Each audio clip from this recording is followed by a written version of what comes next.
According to the Department of Justice, a former Las Vegas strip club owner admitted he owed more than $1.7 million in employment taxes, then later pled guilty after taking steps prosecutors said was intended to keep the IRS from collecting. The tax guru got me thinking bigger now. The tax guru ain't no looking down. From the chaos to the confidence, we're surviving to accomplishments. I'm Tyrone Taylor, enrolled agent. Case number 018, the strip club owner who thought the Cook Islands could hide his money from the IRS. When most people hear the words tax crime, they picture someone hiding income or never filing a tax return. But this case teaches a different lesson. Sometimes the biggest mistake isn't how the tax debt started. It's what happens after the IRS has already assessed the debt. Frederick Rizzolo owned the Crazy Horse 2, one of Las Vegas's best-known adult entertainment clubs. According to the Department of Justice, between approximately 2002 and 2005, many employees were paid in cash, but payroll records did not fully reflect those wages. That meant the employment tax returns, Form 941, underreported payroll, and the business paid less in federal employment taxes than it should have. Now here's an important tax lesson.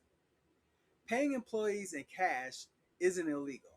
The problem begins when those wages aren't accurately reported and the required employment taxes aren't paid. Eventually, the IRS caught up with the payroll discrepancies. The agency assessed approximately $1.7 million in unpaid employment taxes. And according to tax records, Rizzolo actually entered into an agreement acknowledging those taxes were owed.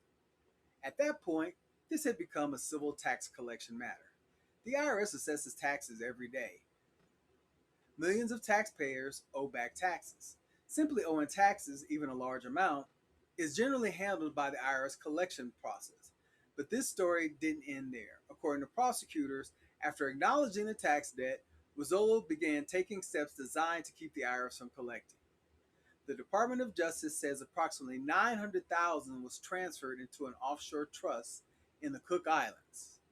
Prosecutors also allege income was routed through third parties, financial transactions were structured to avoid tax levies, and false representations were made about his financial condition. Now let me stop right here because this is where people often misunderstand these cases. Owning a Cook Island trust isn't illegal. Having offshore assets isn't automatically illegal. Many legitimate businesses and individuals use international trusts for lawful asset protection. The problem comes when these tools are allegedly used to conceal assets from the IRS after taxes have already been assessed. That's the distinction. One thing that stood out to me about this case is that it wasn't simply about underreported payroll anymore. According to the DOJ, it became about acts taken to evade payment after the tax liability already existed. That's what changed the nature of this case. IRS criminal investigations eventually uncovered those alleged concealment efforts. The public record doesn't identify one dramatic event that triggered the investigation. Instead, it shows investigators discovered actions that prosecutors believe were intended to frustrate IRS collection efforts. Rizzolo ultimately pled guilty to attempting to evade and defeat the payment of employment taxes. In October 2017, he was sentenced to 24 months in federal prison, followed by 1 year of supervised release. The court also ordered him to pay $2.6 million in restitution to the Internal Revenue Service. So what's the lesson? If you owe the IRS money, don't make the situation worse by trying to hide assets or falsely claim you can't pay. The IRS has legitimate collection programs. Installment agreements, offers in compromise, or currently not collectible is available to qualified taxpayers.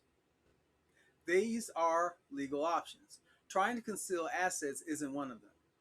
As someone who represents taxpayers before the IRS, I can tell you this.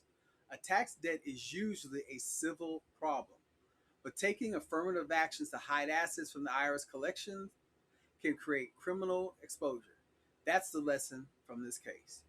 If you enjoy learning about real tax crimes, money coming tax through, lessons everybody behind them, asking follow who the helped me page for break more. through. The Real tax tax guru crimes, real court cases, got me thinking real bigger lessons now. at tax crime. The tax guru